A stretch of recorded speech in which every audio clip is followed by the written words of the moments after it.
BJP BRS బంధం గల్లీలో కుస్తీ ఢిల్లీలో దోస్తీలో మారిందన్నారు ప్రభుత్వ విప్ ఆది శ్రీనివాస్. సీఎం రేవంత్ రెడ్డి కాంగ్రెస్ పార్టీపై ఎంపీ అరవింద్ కామెంట్స్ ను తీవ్రంగా ఖండిస్తున్నట్లు చెప్పారు. అసలు అరవింద్ ఒరిజినల్ బీజేపీ కాదన్న ఆయన కాంగ్రెస్ పార్టీ లేకుంటే అరవింద్ పేరు వినిపించేదా అని ప్రశ్నించారు. నిజామాబాద్ ఎంపీ అరవింద్ చేసినటువంటి వ్యాఖ్యలను తీవ్రంగా తప్పుపడతా ఉన్నాం, ఖండిస్తూ ఉన్నాం మాట ముందుగా చెప్తూ, ఫ్రస్ట్రేషన్లో విచక్షణ కోల్పోతూ ఆయన మాట్లాడిన మాటలు చూస్తుంటే మానసిక స్థితిపైన కూడా అనుమానం రేకెత్తించే విధంగా ఉన్నటువంటి సందర్భాన్ని గుర్తు చేస్తూ, ఆయనేదో ఒరిజినల్ భారతీయ జనతా పార్టీ నాయకుడిని చెప్పేటువంటి ప్రయత్నం చేయడం,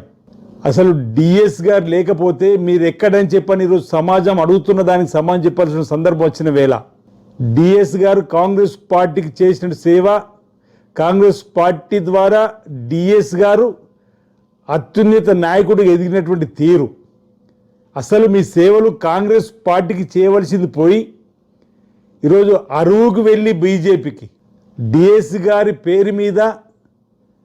రాజకీయాల్లోకి వచ్చినటువంటి మీరు, అంటే తండ్రి చాటు బిడ్డడిగా రాజకీయాల్లోకి వచ్చినటువంటి మీరు ఈరోజు స్వయం కృషితో ముఖ్యమంత్రి స్థాయికి ఎదిగిన రేవంత్ రెడ్డి గారిని మీరు విమర్శించేదని అడుగుతా ఉన్నాం. జడ్పీటీసీగా,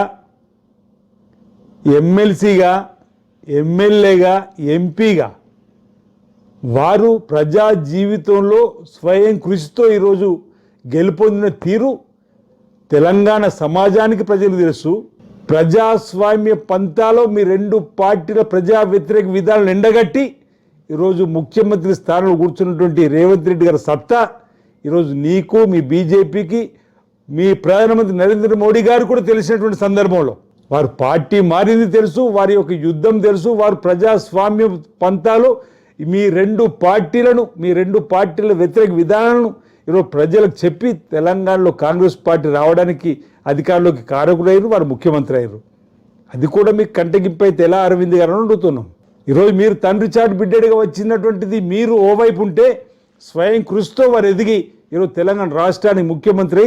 తెలంగాణ రాష్ట్రంలో అన్ని ప్రాంతాలను అభివృద్ధి పత్రంలో తీసుకొని పోయేటువంటి ప్రయత్నం చేస్తూ అప్పుల కుప్ప రాష్ట్రంగా ఉన్న ప్రజా సంక్షేమాన్ని కావించి ముందుకు తీసుకుపోతున్న సందర్భం, 5 గ్యారెంటీలు ఇప్పటికీ అమలు చేసుకున్న మరో గ్యారెంటీ అమలు చేసేటువంటి సందర్భంలో ఈరోజు మా ముఖ్యమంత్రి రేవంత్ రెడ్డి గారి సత్తా ఏందో మీ ప్రధానమంత్రి మోడీకి తెలిసింది తప్ప నీకు తెలియకపోతే ఎలా అరవింద్ గారు అని అడుగుతా ఉన్నాను.